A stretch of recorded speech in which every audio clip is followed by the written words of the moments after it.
thank you so much for joining us. Hi there. Let's see, we're waiting for everyone to join. There we go. So, okay. Do you want to start or should I? No. Just making sure we had everybody. Great. Well, let's kick off this conversation with talking about a paper that that Julia wrote recently.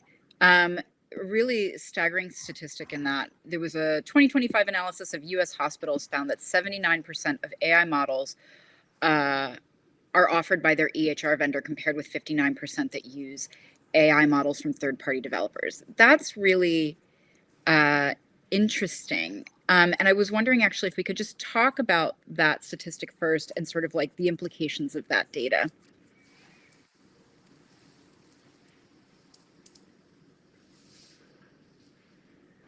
I'm happy to jump in. We might be having audio problems again. Go ahead. Okay. Can you hear me okay? Go ahead. All right. Maybe I'll go off camera just to be safe. Yeah, I mean, this is really the first national data we have looking at the different sources of AI models that are in use by hospitals. And I think, we know that the complexity and resources required varies substantially depending on the source of model, and that when you're getting it directly from an electronic health record vendor, it's much easier, sort of pre-integrated and easy to turn on. And when third-party tools, there's a lot more work involved. That's an early signal maybe that those differences are really mattering in terms of where the models are coming from. Yeah, and Lisa, I know that this paper was really interesting to you too, and I'm curious what you think about those data points. Does that resonate with you, something that you see, or how does that stand out to you? Yeah, let me just do a little bit of framing as well. I think Ellie introduced this session as talking about the policy landscape, and we hope, we hope in the field that policy is driven by, meaningful research and perspectives from, leading academics and people in practice like Julia, like Dr. Adler-Milstein and her colleagues at UCSF. But, that's not always the case. Specifically, Julia, your work over many years in research and into, practice of health IT and informatics, what's actually happening on the ground has been really important to me. Before Innovaccer, I worked at CMS at the Innovation Center and looking at a lot of the research that you and your colleagues have done over the years on health IT, informatics, interoperability, HIE, some of these important topics. This issue that is covered in the latest perspective piece that we're discussing today, I realized it was a sort of a perspective piece from you and your colleagues, but it referenced, extensive research that's been done across the field, and it was kind of summing up those pieces. So when we talk about this issue or this topic around whether health systems are able to access the best-in-class AI tools, I would hope that policymakers are looking at the research that's out there on what's actually happening when these decisions are being made about how to bring in innovative tools, right? And in this case, Julia, you and your colleagues were pointing to all the structural pieces that keep health systems in suite, the stay in suite sort of hypothesis. So for me, it was really interesting to see that more clearly quantified, to see the wrap up of sort of what the latest research shows us about what health systems are actually doing when they're trying to bring in these innovative tools.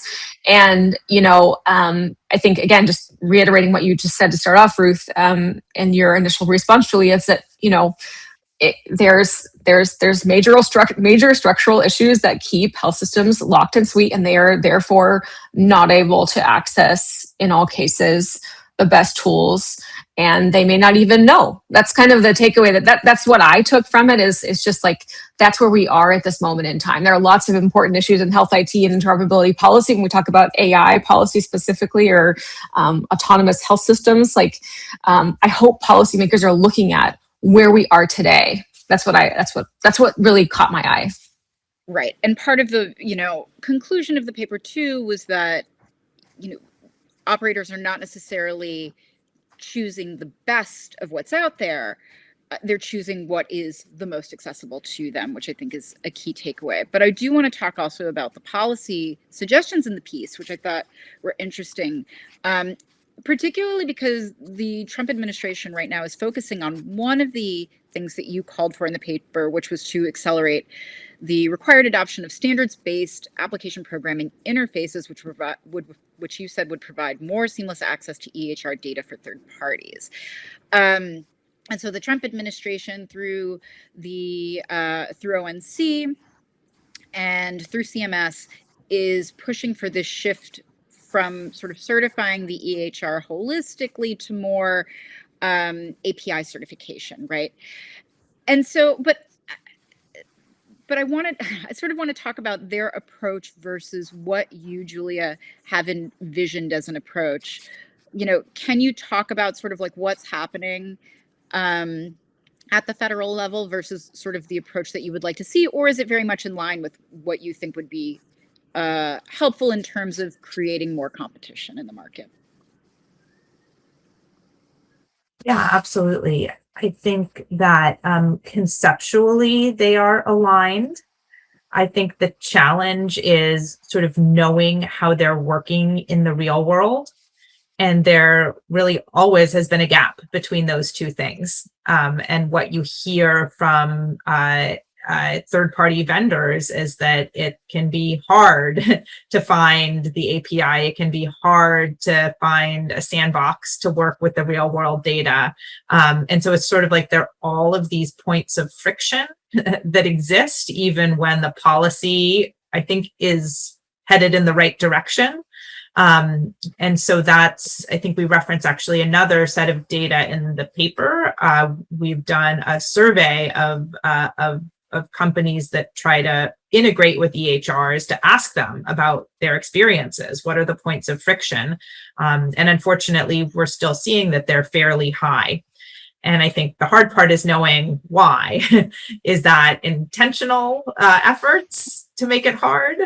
Or is that just the complexity of building tools that integrate with EHRs? And that's maybe another theme that will come up in this conversation, which is like, it's really hard to know intention behind what we see in the market. And is this people who are really trying to work their hardest, but there's just complexity, or is there actual misaligned incentives that are leading actors to behave in ways that make it hard to make EHRs interoperable? Yeah. I would say that really resonates with me. You know, Innovaccer specifically works with hundreds of EHRs, right? Because we're aggregating and making data available on behalf of our customers who work across, you know, different EHRs, a huge long tail of EHRs. And it totally varies, right? And depending on how big a company is, how big an EHR company is, right? How much experience they have, how much technical debt or legacy debt they have, how many resources they applied to interoperability mandates and initiatives, they may have a better or worse experience for third-party developers and for their own customers who want to build applications, first-party applications, or use their data in any particular way.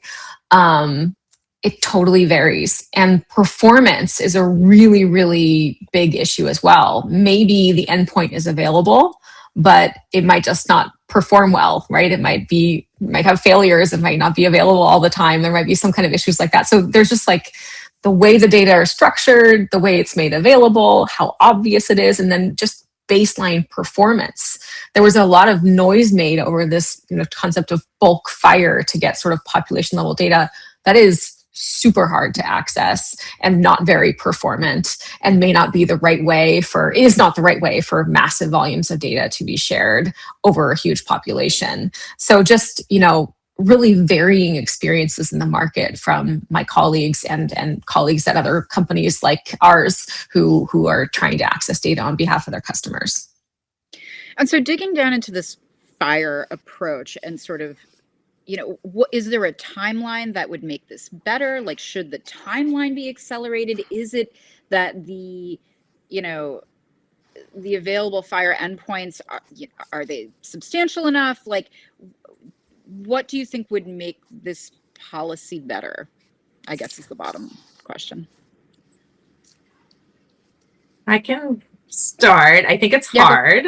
But I think the best that we can have is like performance data, so that there's like a way for companies who are experiencing friction to report it and make it visible and transparent. I think like what is the saying about sunshine is the best policy. Like we need to know what's happening, because there is some, I think, pressure that comes from, certain companies maybe being outliers in terms of how hard they are to work with. But then also when you have those data, you can get much more serious about enforcement actions that sit behind those from a policy perspective. If we don't know what's happening in the market, you can't then enforce, compliance with policies. And so I always start with sort of performance reporting transparency. And I think, that's where at least I would start, because then you can have much more informed decisions about where else to escalate. Just have one quick follow-up to that, and then I would love to hear from Lisa. But do you think that you would want to eventually pair some sort of like enforcement action with performance data? I think only if you have to. Like, ideally, the performance data reported.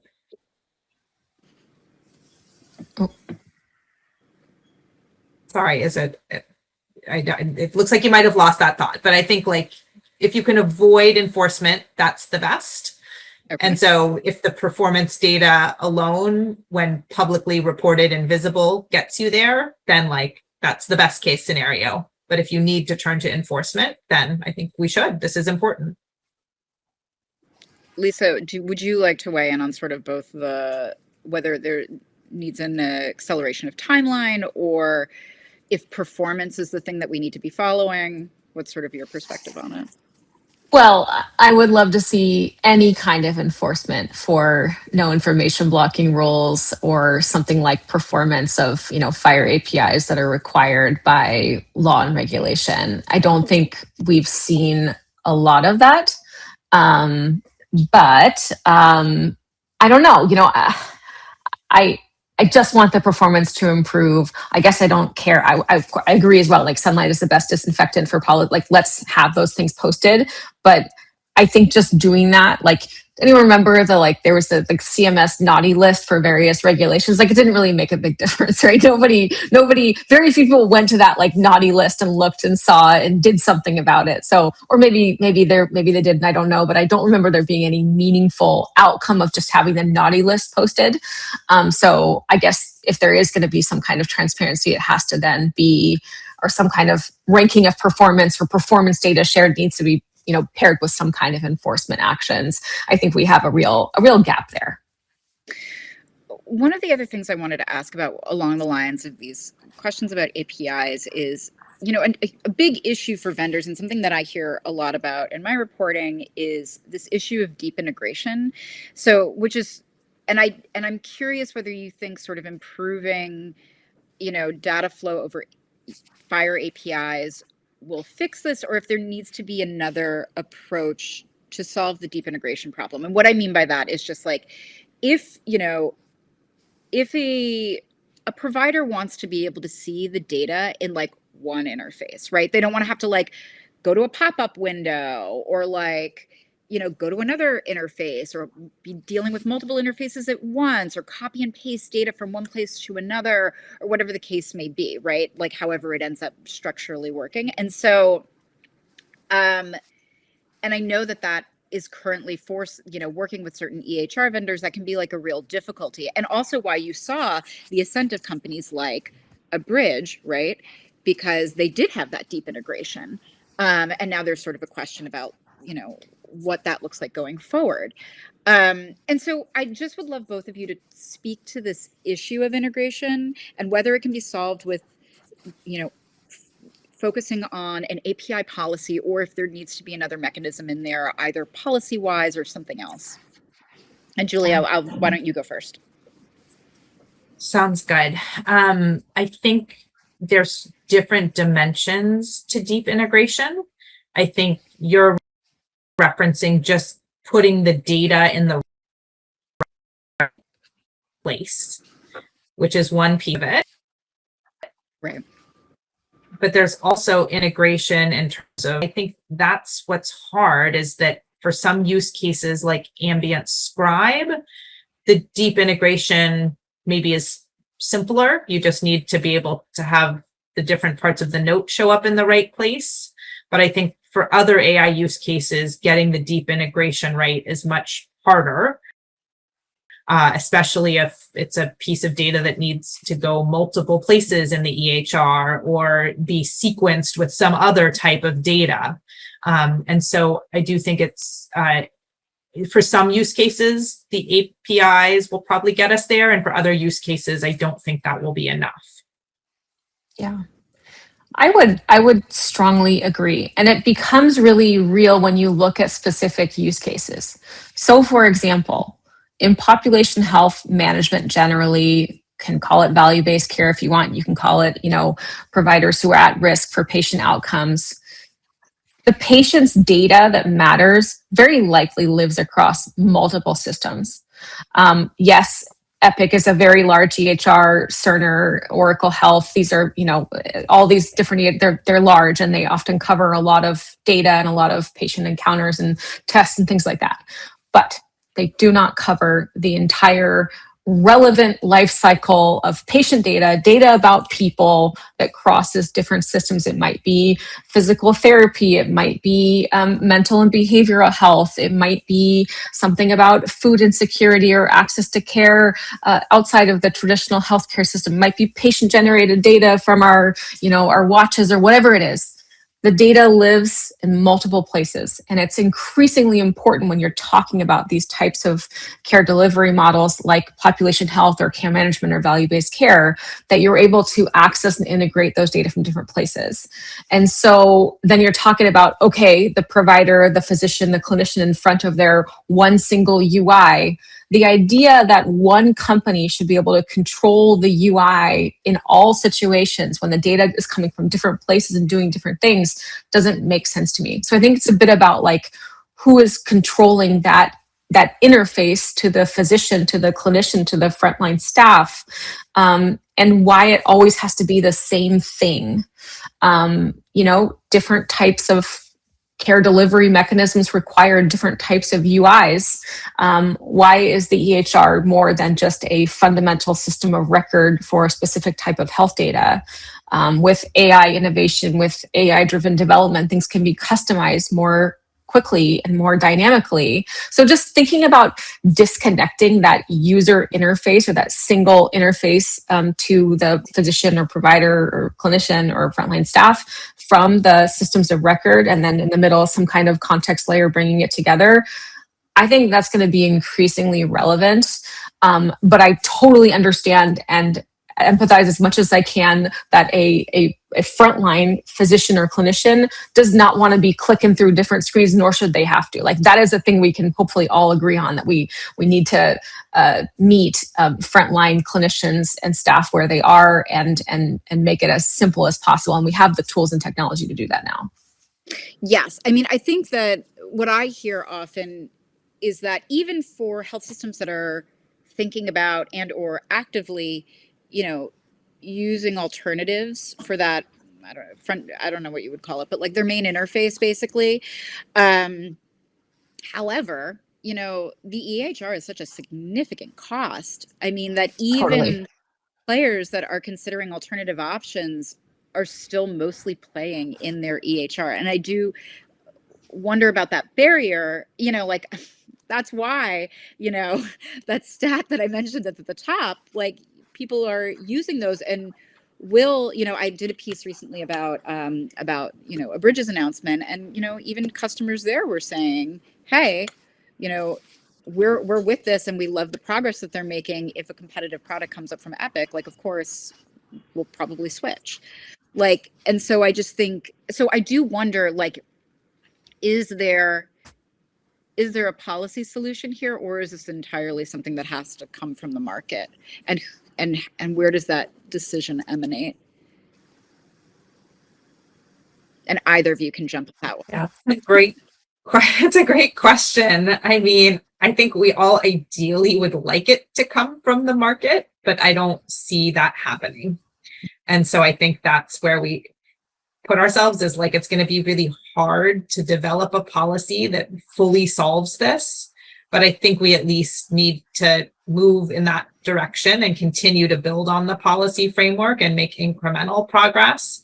But I don't think, I certainly couldn't design a policy that I think would like fix this because there's so many sort of complex dimensions to it. And there's so many players, but there are some large dominant players. And so to some degree, I think the government has to decide, like, are you going to target certain actors in a more direct way, which again, our government doesn't like to do. But, this is a case where obviously the behavior of a few impacts what many are able to do in the market. Yeah, I definitely agree. I mean, rather than, I would love I would love for so many new laws to be written and passed. And I also am a realist, and I know that that's unlikely to happen in the short term. And so what if we focus on the laws and the regulations that are already here? I think one of the biggest ones that would make a difference for a lot of people, including patients, is the enforcement of the no information blocking rules that are already in law. 21st Century Cures already in regulation with ONC.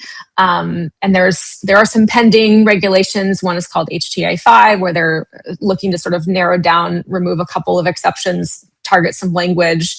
And so we're all kind of still waiting to see real enforcement there.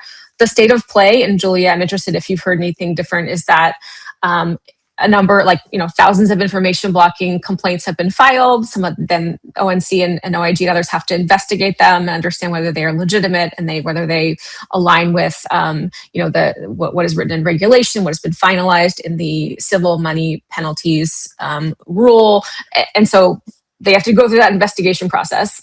And so far, my understanding, this is my latest understanding, is that many have been investigated, and there have been some things that have happened off the book. So like negotiations behind the scenes to resolve a perceived information blocking issue, but nothing has made its way to, we are going to fine you. It's like $1 million per instance, and it's going to be public in some meaningful way. So we're in a space where things are being resolved behind the scenes, and they're not making their way into the public sphere to also indicate, this goes back to that like naughty list, to indicate this is behavior that's not allowed. It's been shown to be information blocking, which is not allowed in this way. And there is a penalty in the market for it. There's a civil money penalty, literally fine. And then there's also this sort of like awareness of this behavior is not allowed and this company was responsible for it. So I realize it's complicated. A lot of these complaints may not actually meet sort of the requirements. I totally get that. But we've been waiting to see enforcement happen to show that that law and that regulation has teeth, that it means something, and it unblocks data for providers, for patients, for others. So I'd like to see the law. I'd like to see that come to pass. I haven't seen that yet. And then I think generally as well, there are well-established methods that the government can do to encourage choice and competition in the market, in any market. And I assume and hope that that's being looked at. I think there are already laws and regulations on the books that could help here, as much as I would love to see new laws written and regulations finalized. So that's just my take. Julie, I'd love to know your thoughts about where we are with that, if you have any other experiences. Yeah, I totally agree. I think, when the information blocking regs first came out, I thought, ooh, this is going to be hard to prove, right? Because there's like a lot of language around intent and things that aren't directly observable. And I think that's why, as you said, like to actually get to a point of proving that information blocking happened is like a huge burden of work. And so that's, I think, in some ways, the power was just naming the concept and telling people, this is not, you're not allowed to do this anymore, that the actual enforcement is like not the, is not going to be the powerful force. So I sort of feel like we've got what we've gotten out of the information blocking regs, and we may, again, need to think about just other mechanisms. I always come back to, like patient reported experiences with health systems. So if I could write one new regulation, I would love for health systems to be incentivized for patient experiences, accessing, managing, seeing their data flow or not flow. And if we could tie incentives, whether they're sticks or carrots, to sort of the patient reported experiences, which we also have mechanisms to capture. Like if I could just put one HCAPS question in that says, like, did your information get where it needed to go during your care episode? And that we tied incentives to that. Like, I feel like it would kind of really bring a lot of things together because it would make sure, again, at the end of the day, that like the patient is seeing and experiencing the benefits of interoperability. And I do think health systems, might be more aligned with that in a way that then would bring the vendors along. Yeah, a hard agree. I think anybody watching this, listening to this, has probably had the experience of trying to get their data in some way, shape, or form, or direct their data and being given some HIPAA form or being told something about HIPAA, making it impossible for them to get their data. And it's just not true. And so even just an education campaign I'll take anything at this point. Like, please, let's make experiences better for patients as they are trying to direct their data or get their data. Julia, one other thing you brought up in your paper that I wanted to chat about as a policy, but potential policy leveler, was around, you asked for more robust sandboxes could enable third-party developers to establish meaningful workflow integration and test their tools as workflows evolve. And we've also seen, like Apple has had to, make its app store, conducive to developers. And I do wonder whether there are some policy levers to pull or opportunities through, federal or state sandboxes. I don't know. It seems like it was sort of like mentioned in the paper as an aside, but I was wondering if you could dig into the opportunity there more. Yeah, I don't know that I have specific expertise here. I think when sandboxes work, they seem like they work. And like we have examples, as you point to, of that happening. I don't feel like I'm close enough to, and so I'm very curious for Lisa's perspective, to know kind of whether people can envision that would work here, given the fact that there's so much customization and modification of tools that happen at the health system level. And so that's, I think, always been, yes, sandboxes are maybe part of it, but I don't know that they'll be as effective in our context as they've been in other contexts, because even a generic sandbox may not help you translate to all the different, customized versions of systems that we know are in use today. Yeah, well, not to pick on Epic too much, to my friends at Epic, but Epic actually does a lot of work to ensure through incentives to their customers that their customers implement things as similarly as possible to each other, and that they enable as many of the features that Epic puts out there as possible. They have a gold star system, and good in some ways, because it is incredibly complex to, like Julie just said, there's tons and tons of customization.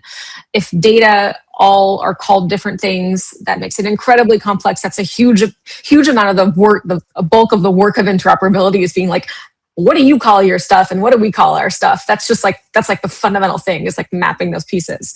So on the one hand, the less customization that happens on the EHR side, I guess the better for interoperability, but also it's really hard then if we're just focusing on health systems here, for health systems to drive differentiated performance and have tools that meet the needs of their specific patient population, their care delivery pathways, their particular specifics of what they're trying to do in their market. So it's a complicated thing.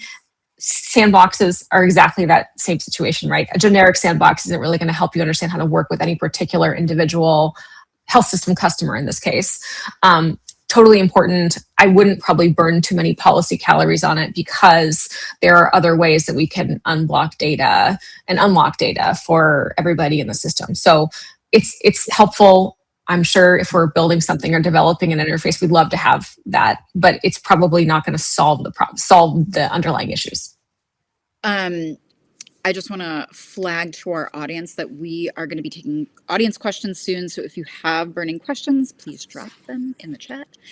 One other thing I wanted to talk about, which is going to feel like a little bit of a side quest, but follow me.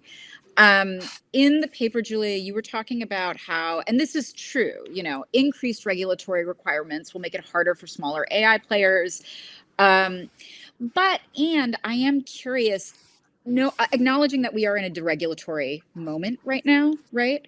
By and large, but I do, AI is very consequential technology. Obviously, it can be used in a variety of different capacities. But I did want to know how you're thinking about sort of, the balance between ensuring that smaller players can play, but also ensuring that, AI is safe, particularly when applied to patients. And not just, I think that something that gets talked about a lot is like, well, we'll just roll it out on the administrative side, but like that stuff can also have, financial repercussions for patients too. So yes, I would love it if you could talk a bit about sort of the balance there between complete, deregulation while also ensuring that, this stuff is safe. Yeah, it's no softball questions here. Again, I think the approach that's been taken is largely reasonable, where the level of oversight tracks with the level of risk. So we should be able to assess, like, this is like a very high risk tool and needs more oversight and potentially, pre-market approval. And then tools that have lower risk that are probably safe to have, people implement and then do more post-market surveillance. But again, the devil is in the details, like getting those risk tierings right. And I don't think we've really built a robust post-market surveillance approach for AI tools. And so that's like, I think there is actually a lot of work that's happening within health systems to vet tools. We just don't have the apparatus to synthesize and share those learnings so that we can all benefit from them. So I don't think this work should live in the FDA, except maybe for very, very high risk tools. But for the rest of the tools, we need something that's going to, I think, look much more like a distributed assessment system. And I really wish we could stand that system up, because I think we have the components of it. We just don't have the thing that's pulling it all together. Yeah, I agree. There is a lot of, every health system is doing it differently because there's not one standard, and there is a, we're in this deregulatory moment. However, we had a weird moment of, are we in a deregulatory moment or what's happening with the executive order around some of the more advanced cloud models? So that's a TBD. Like, we'll see how it's a very active moment in time of what is going to happen with AI regulation or any type of controls. But in the meantime, over the last X number of years now, health systems have, being pretty risk averse, stood up, different types of committees, different types of reviews. They've used various different types of frameworks and analyses for understanding whether something is safe to deploy. But Ruth, you made a really important point about administrative. Administrative and clinical are absolutely blurring when it comes to the way these tools are deployed and what they actually work on. And I would just say one more thing, which is that as we have more and more agentification in healthcare, we're going to have agents working across different systems and data sets, or trying to. And it is only safe, in my opinion, if there are appropriate guardrails. And also, if there is, appropriate, we also enable appropriate access to data for those agents. It is not safe to take action on a data set if you have a fragmented data set. And so that's where we come back to this issue of like EHR, systems of records, other tools, third-party tools, aggregators, context layers, agent layers. So there are a lot of factors here, and it is very consequential. We do need we need state leadership, we need health system leadership. I'm sure it's very, very top of mind for folks who are working on this. Okay, I'm awaiting the first audience question. Let's see. We've got, in the various policy discussions the panel is referencing, where does legal regulatory definition of data ownership play a role? What are the gray areas in ownership between patient, medical system, third-party vendors like Epic, and any other entities? all gray. Julia, do you want to start this one? I was going to say it's all gray, but go ahead. Yeah. Yeah. I mean, I tend to answer this with like,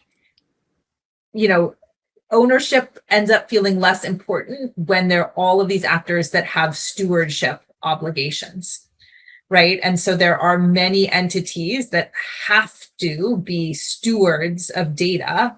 And when that is the case, it just waters down what it means to own data. And so I think even if we can conceptually say the patient should own the data, when we have all of these other entities that are the stewards of their data, it just makes it really hard to be an owner in the sense that I think we use that word. Yeah, I would agree. I think the thing that I like to emphasize is that generally speaking, if a medical record is entered or created by a provider, a health system, a hospital, a physician, a clinician, that is owned by, generally speaking, it's owned by the health system that has the license with the electronic health records company. It does not belong to the vendor per se. Now, there's all the things that Julia just said, right? There's a ton of different data stewards in this process. And so the concept of ownership is very fuzzy. But like the idea that a system of record can lock you out of the data or the records you created, I would say that is a misunderstanding, and I hope that health systems will continue to take more control of their underlying data because they need to be able to use it for different things. Next up, our EHR vendor is now bundling their own ambient AI product. Yes. Should we seriously evaluate it, or is it a best of breed solution from a dedicated ambient AI company still the better bet?